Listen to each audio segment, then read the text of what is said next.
Okay, everyone, welcome back to another, I think this is episode 20, I guess now, something like that, of the Sporting Blog podcast. We've got some really, really cool guests lined up, and today we're starting with probably my favourite one of the lot.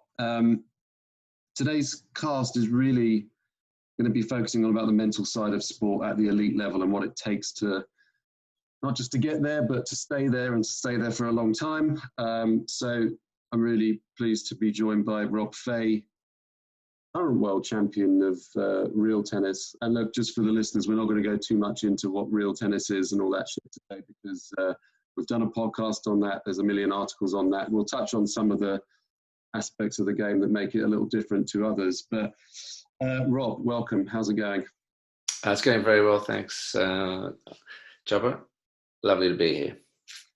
Yeah, and so you and I have known each other for a while, just because I play this game, real tennis, as an amateur, and the sister sport rackets. But I suppose we better do this for the millions of listeners out there that don't know much about the game or yourself. Can you just do the elevator intro into how you got into real tennis and where it's taken you up to now? Yeah, so real tennis, it's in a lot of ways a difficult thing to get into, purely, geographically mostly, because there are only 50 courts in the world. And there happens to be one in my hometown of Hobart in Australia. And so right at the kind of time where I was heading off to university, I decided that some part-time work would be handy, just to kind of, make trips to the uni bar a bit more fun. And right at that period, the Hobart Real Tennis Club advertised for a position to come and help the current professional on a part-time basis. And pretty much all the job ad said was good racket skills required. And at that time, I was the number one tennis player in the state. So I figured, well, I think I checked that one box, went along. 16 of us applied for the job. And a couple of interviews later, I got the job, and the kind of rest is history. So just for reference, that was back in what year? I'm just trying to look at I'm trying to look through just so the listeners know. I've got on one screen, I've got kind of Rob's career achievements, and there's a lot of scrolling you have to do to get back to where it all started. So it was 1987. Yeah, so 87, yeah. Spurs lost a really bad cup final that year. That year is etched in my memory. So from, essentially being an assistant pro, so let's just briefly, because we're going to get on to all the cool stuff, but what was it like picking up a brand new sport? Because, I remember starting these games, and for me, I guess I was about 20-ish, starting these games, one of the fun bits was it was brand new, because I played every other sport to death, right? And I didn't have what we're going to talk about, the determination or the dedication to move on in those games. So for me, it was really interesting discovering a new sport. How did you find starting something brand new? Yeah, I mean, a similar reaction, I guess. I think, the first time you walk onto a real tennis court, you're kind of struck by like how insane it looks. Yeah. And once you start striking the ball, and the feeling of that hard ball on a tightly strung racket, it's quite unique almost. And yeah, like you, I just thought, like, I'm, without really realizing it, but I thought, well, I'm totally ready for a new challenge here. Like this is just great fun. And I think it was helped by, the people were just so welcoming, and there was a lot of fun to be had around the club. And it just, it was a great kind of blend of what a brilliant new game to try, mixed in with like, what an amazing fun place to be. Yeah, and it's worth pointing out to those listening who don't play these games. I say games, I'll mention the two because rackets and real tennis are so closely linked. But there is a very active social scene around the sports, which there's a lot of social participants in the game. So yeah, look, I just said the same thing when I first started playing. I realised there was a lot more to the games than just being able to hit a ball and then going home. It was, it was actually not the done thing to go straight home after playing. But so just to put things into a bit of context, so you started out there, you were heading off to uni, all the rest of that stuff.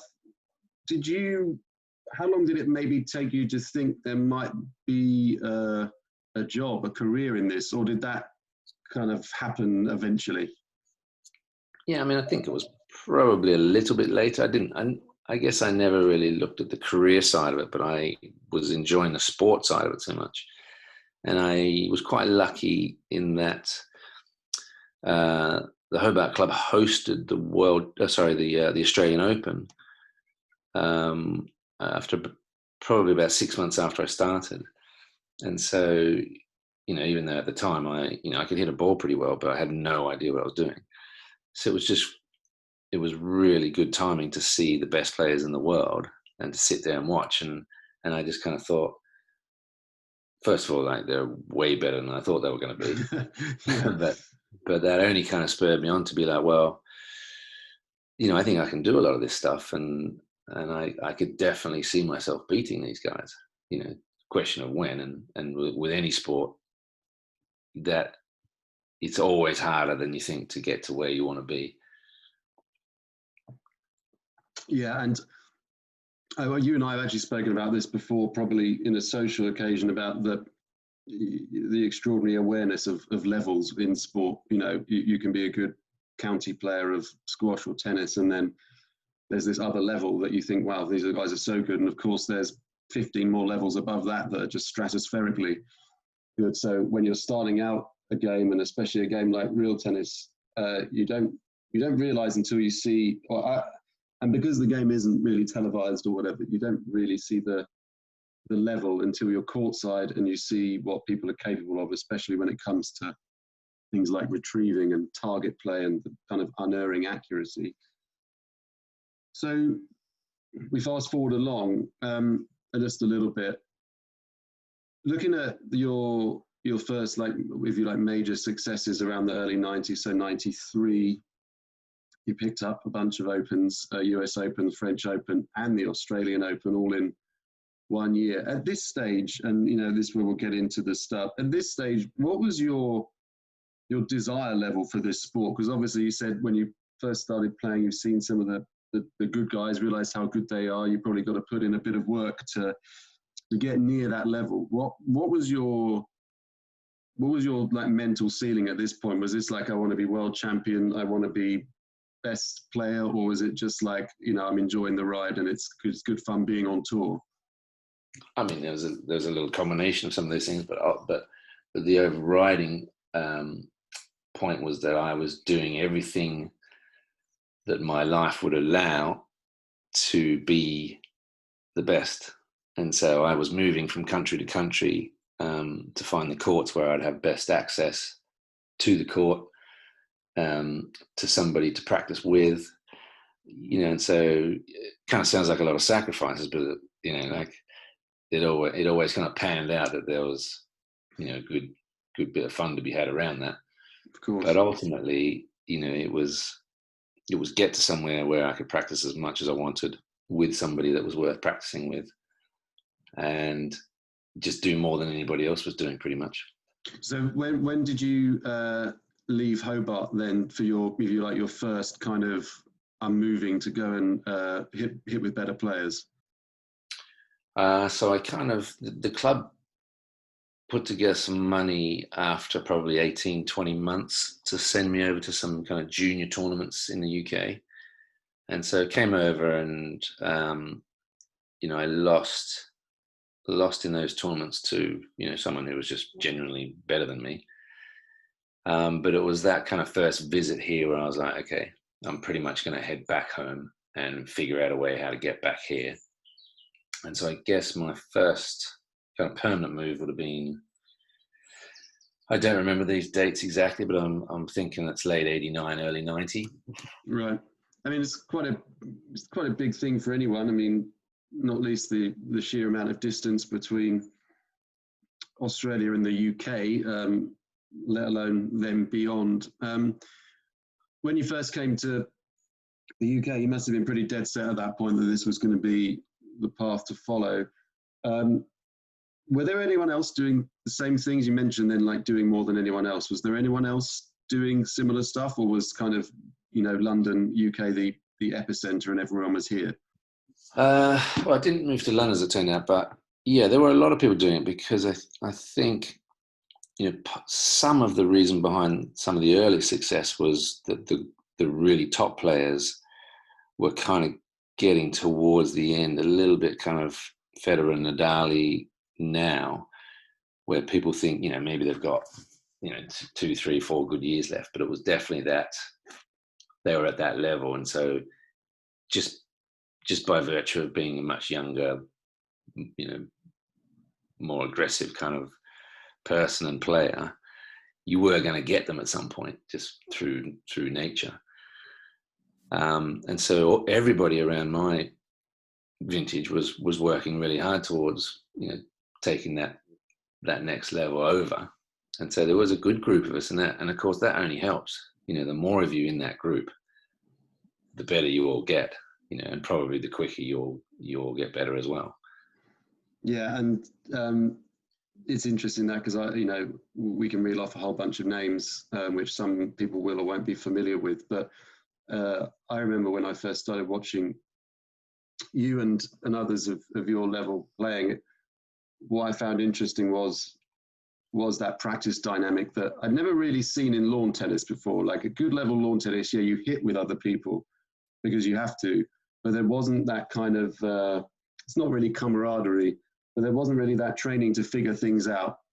Like in real tennis, I've seen, you and others hitting return after return after return to the back corner so someone can work on their retrieving there, and, real specific things that I guess you end up helping each other out with. Now, I'm sure in the build up to a big match, you're not doing it with your opponent, but that kind of the sort of day-to-day stuff I found interesting. What do you think that you were, let's talk about this stuff. Do you think when it came, especially at that time, early on, as you say, there's this good fun element to being out and about on the tour and traveling all over the world, but do you think you were a better practicer, if that's the right word, than most? Or, only because this stuff's come up recently a lot on TV, like the Spurs documentary. There's a interesting piece where Mourinho pans Dele Alli for being a brilliant player, but you're not a good trainer, and they laugh it off.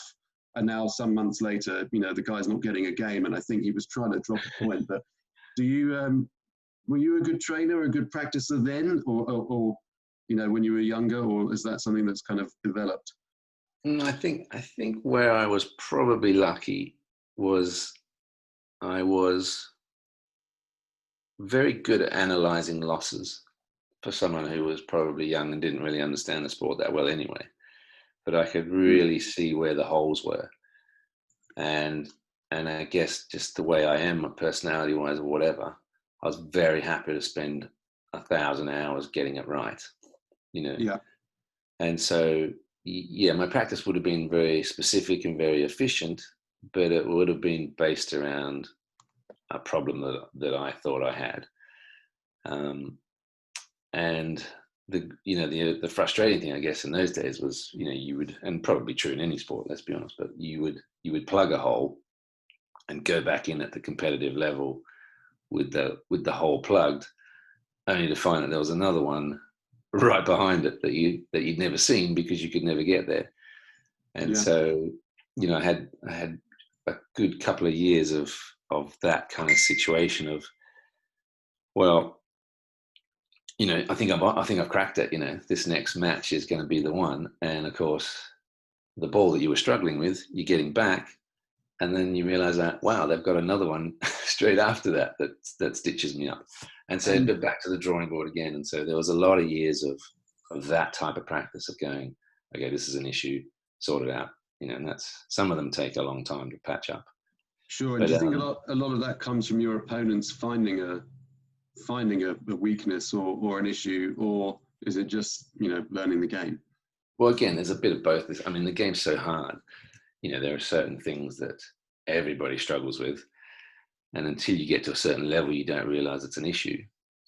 Yeah. And then there's another side of it, which is, maybe it's a technical issue, or, you can get found out by your opponent. And so some of it's just what the court does to you, and definitely some of it's what they can do to you.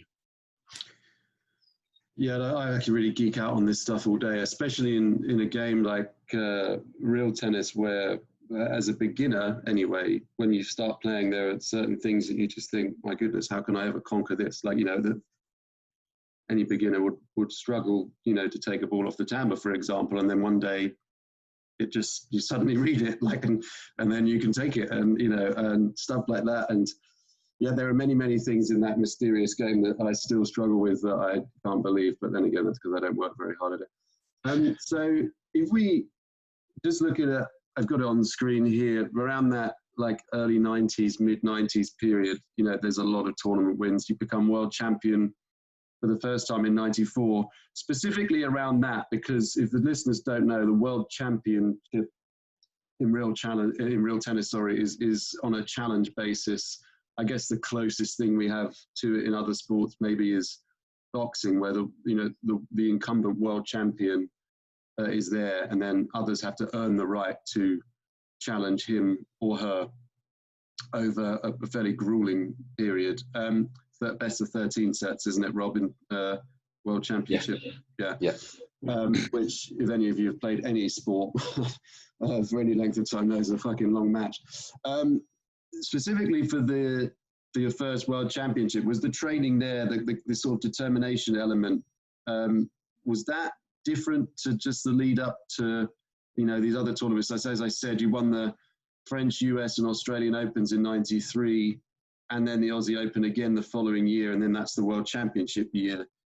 Was the training different? Was your mindset different for that sort of thing?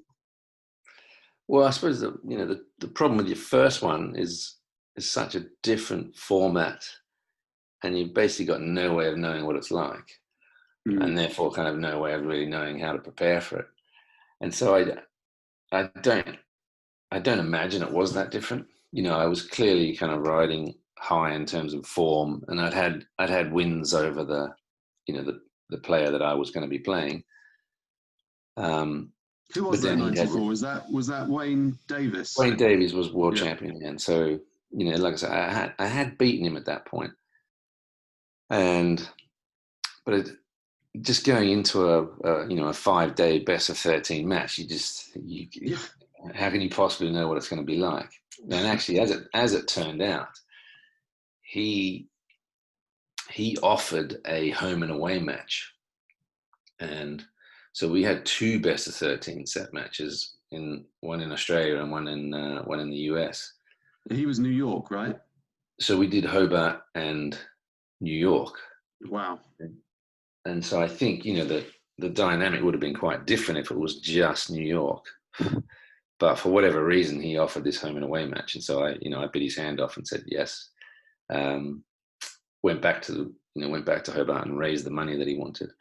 Yeah. And that first week in Australia, I got a good lead, which made my life that bit easier in the US. But yeah, I would say my preparation then was probably, compared to these days, slightly unprofessional. I think we probably all know what that means. Okay, so look, for anyone else, the idea of playing a match that involves playing potentially the 13 sets in one country, traveling across the other side of the planet and playing another 13 sets is pretty bonkers. But of course, this sport is generally bonkers, and it was all created around these sort of interesting challenges. And it's interesting you bring up raising the money too, because most people won't realize that back then, especially the purse or the prize money that's being played for, quite often the players and those around them would help get that together via sponsorship and benefactors and all the rest of it. So just another added layer of things to do, like there isn't enough to do at the time. So after you beat Wayne in that, then there comes a fairly sort of dominant period from the outside looking in. And you mentioned the professionalism thing, and sorry. It's probably just Rob's agent going nuts that he's letting all his trade secrets go on the Sporting Blog podcast. So back to professions. Actually, I remember one of the first times quite early when we met, actually, and I think I can't remember when it was, probably in the early mid-2000s, we were having a beer at the bar, actually, and we were talking about stuff, and I remember you saying to me, it's not all Guinness. And and because I guess at the time I sort of had this whimsical idea that, you know, there's this great social life and just going around winning tournaments and winning money. When did you, and this might, you know, this may or may not be a physical thing or an age thing too, when did you feel you had to make the, if you like, the switch from, or just upgrading your professionalism? I mean, did it come as a result of people being, you know, better than the generation before, or body giving up, or any of those sorts of things? When did you feel that there was a switch? I think, you know, for that kind of late 90s period, I probably coasted a bit and made sure I was always doing enough to, you know, to kind of win the ones I wanted to win. But then, yeah, late 90s, 2000, I had a bit of stiff competition, and also a few back issues, just probably from, you know, from playing too much sport and without really preparing properly for it. You know, so that combination effectively meant that there was a period there where I knew I wasn't the best player in the world. And, you know, that was just then, okay, you know, what do you do about that? And so it was a question of, you know, just seeking some professional advice. And, you know, and around that time, actually, the kind of training concepts were changing quite kind of radically, really. This idea of how you got fit for sport was, you know, the science behind it was becoming, you know, quite impressive, and it was getting yourself to believe in a lot of it in a way. But the training really ramped up from that period, and so I've had a good 20 years of proper strength and conditioning, and you know, really looking after myself, I suppose, and also such a hard game, tennis. It's a lot easier to keep your skill level than it is to keep your body going, just because it's such a brutal kind of, you know, the nature of the sports. It's not great for your body, and so that becomes a bit more of a focus almost. And, you know, whereas probably learning to get good and becoming good, you know, it's like an 80-20 split probably in terms of practice and learning versus fitness, compared to now, which is probably 60-70-40 the other way, you know, where it's much more about making sure you can take the beating first and then hope that your skill level's kind of still there almost. Yeah, that's fascinating. There's actually, on this website, there is a rather lengthy interview with Howard Angus, who, for listeners that don't know, was a world champion back in the 70s of both real tennis and rackets, actually, not at the same time, but not too far apart.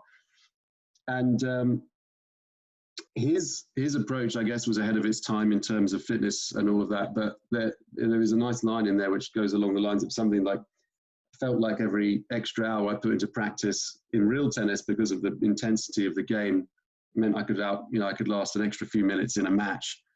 And you know, I think every time I sort of spoke to Howard about training, like, you know, the guy's super analytical anyway, but I don't think his technique really was most of the training. I think it was the relentless nature of getting match fit, as it were, that became the focus.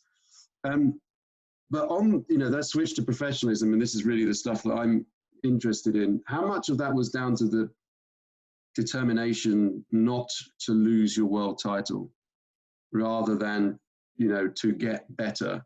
Was there, because once you've been top dog for 5 or 6 years, right, you don't want to let it go. Well, yeah, I mean, it was all, and I guess in a slightly back then, the Opens were a little less relevant because it wasn't always that much kind of money in them. And so, you know, your desire to be at every Open and win every Open was slightly less back then, whereas the World Championship was that kind of, you know, it was the jewel. And so, you know, all my preparation would be around that. And as it became every 2 years, you know, you would have a 2-year cycle in your training. You know, so 2004 World Championship, I think my training started second half of 2002. Wow. And so by the time you get to 2004, you're ready for the Olympics. and so you kind of, when you're on court, it just gives you a feeling of invincibility. You're thinking, oh, I'm so strong, I'm so fit, I've worked on everything. It's going to take a miracle to beat me, and that's not true, but mentally that's where you are. Yeah, and I love that, because I think there's a lot of people, whether it's playing a sport or even just having goals at gym or running, whatever it is, that kind of long-term goal helps you kind of get there every day and start piecing things together. And, there's a lot of people that play amateur sport who need those kind of long-term goals, whether it's 6 months from now, we've got a cup final, or I want to be able to run 20K by next year, but you feel if you're building towards something. So it's nice to know that the pros do it well. Now, 2004, actually, I remember watching this online. That was at the Oratory, right? Or was that 2006? Great question. 2004 was definitely Newport, Rhode Island. That's right. Sorry. Yeah. Newport, Rhode Island. And 2006 is at the Oratory, where you are now the head pro. We'll come on to that actually in a minute.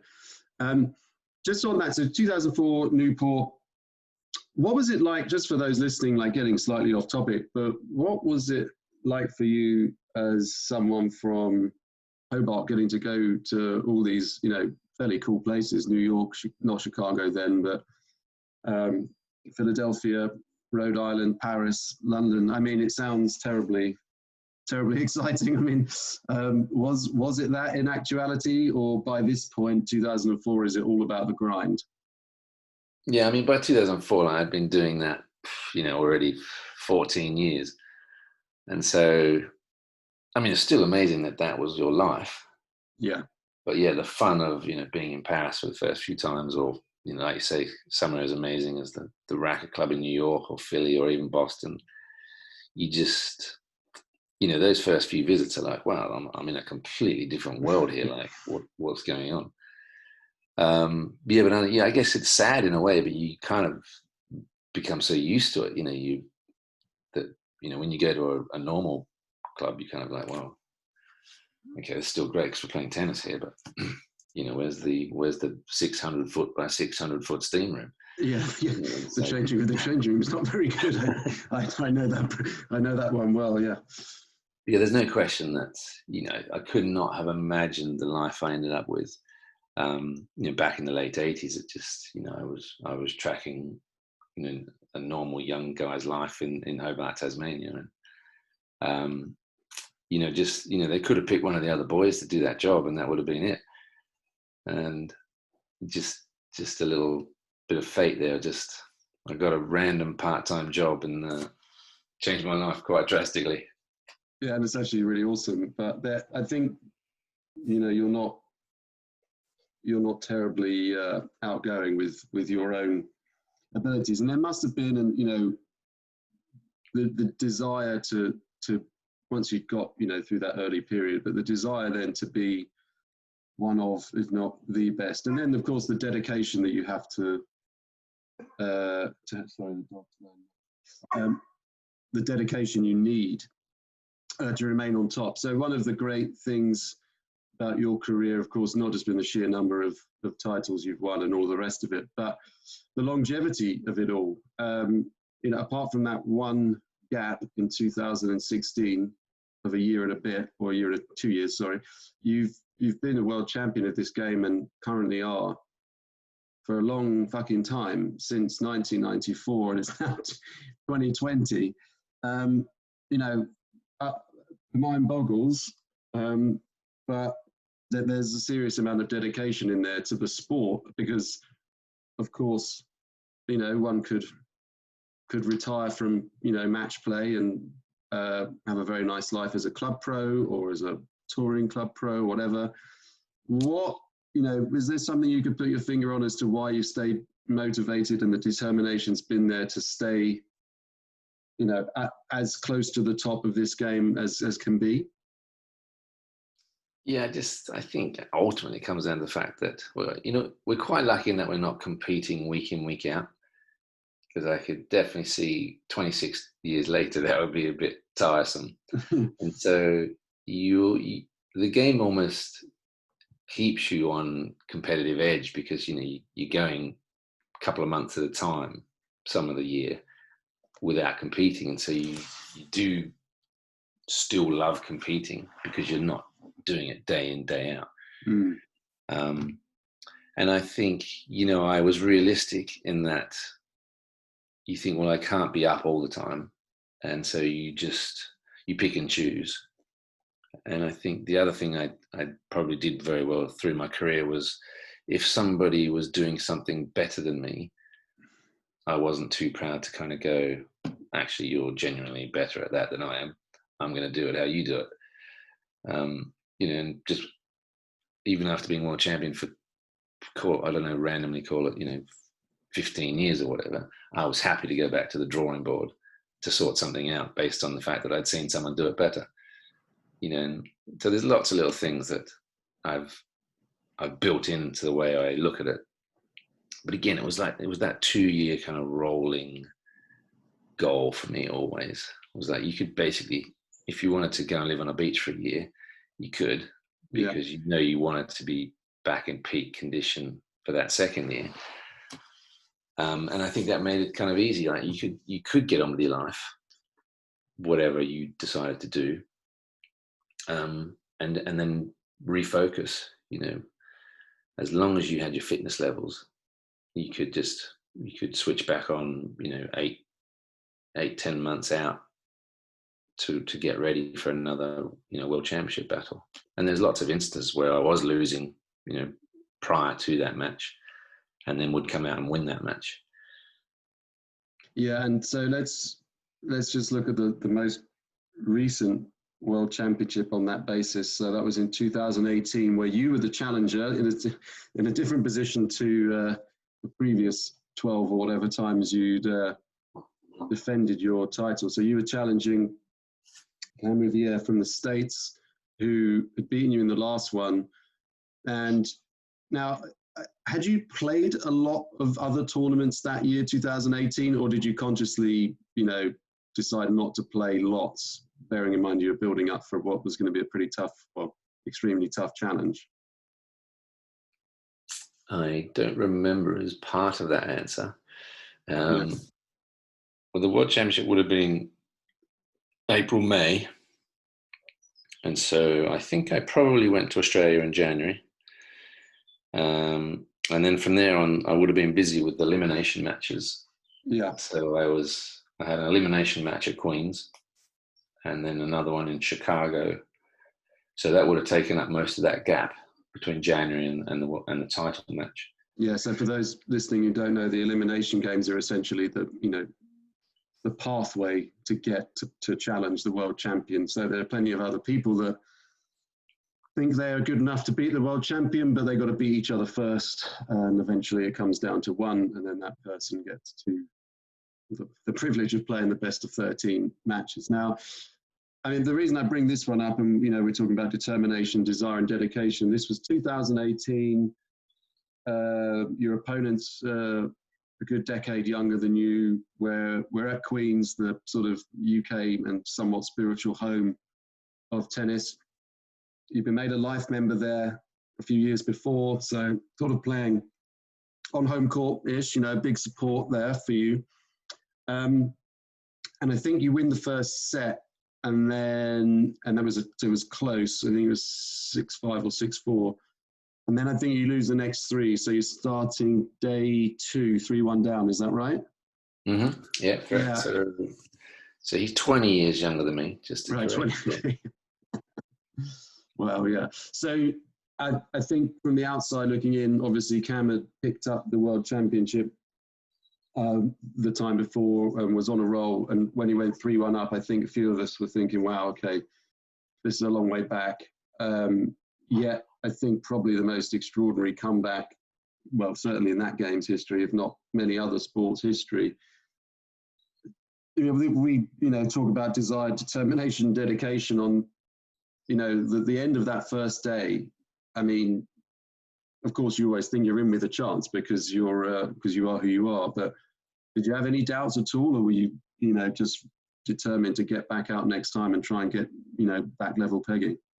Well, I think, I mean, even prior to that first day, I was extremely worried about getting any sets, and you know, I'm slightly, I suppose, as I've got a bit older, I get slightly concerned about not being able to put on a kind of a show for spectators, and because it's quite easy to get steamrolled when you're 50. Yeah. But I think that, you know, the biggest change for me in this match was that I had zero pressure on me. You know, for the first time ever, everyone was just happy to see me there.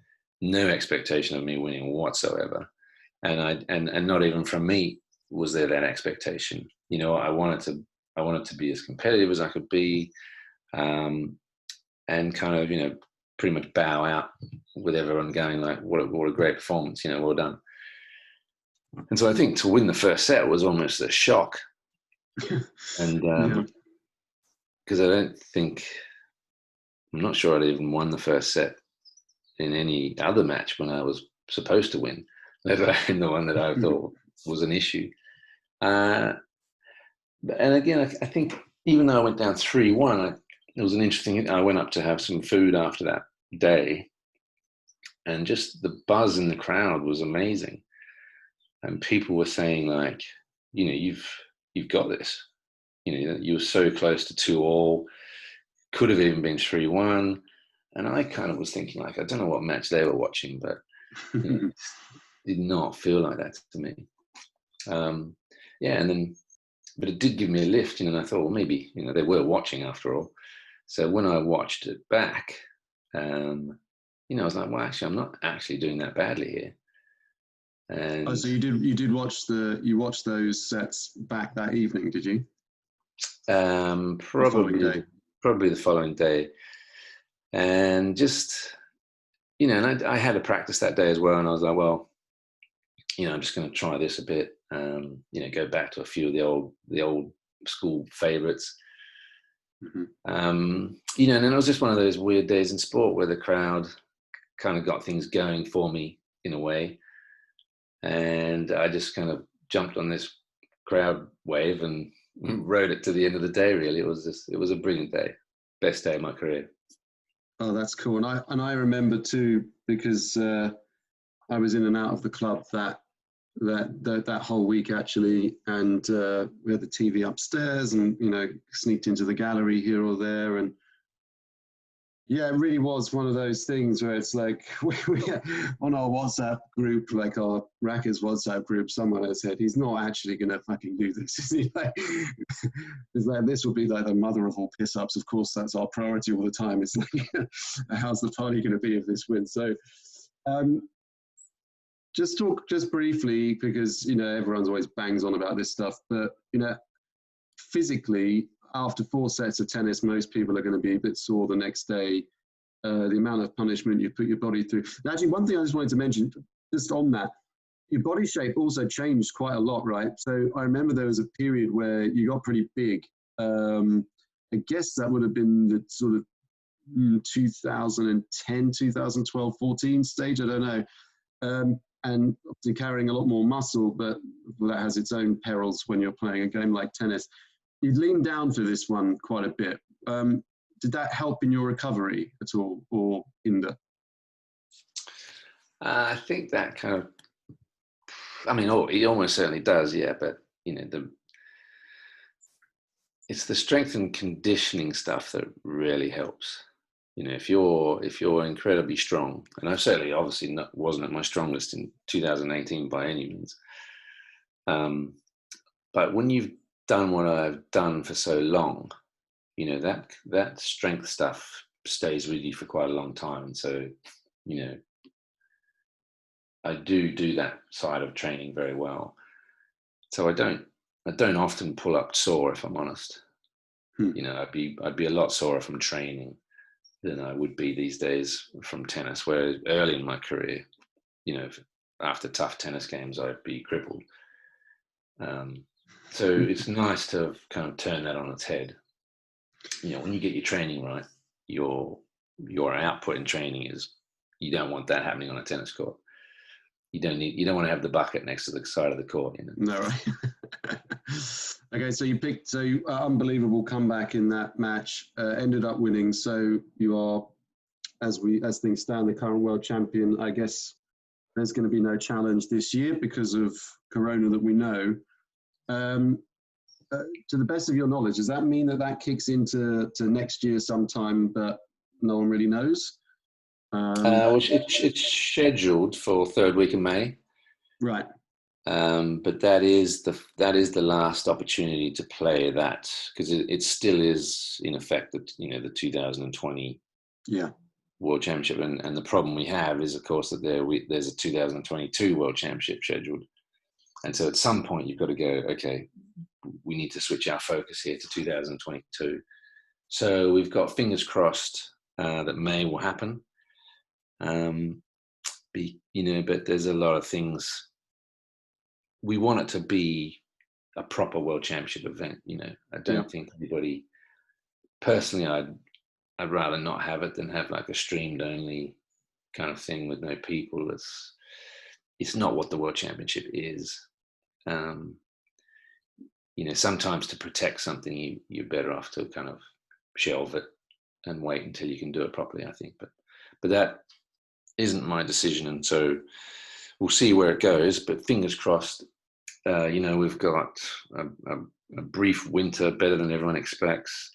Vaccines coming out our ears, and we can all get together in May and put on another show.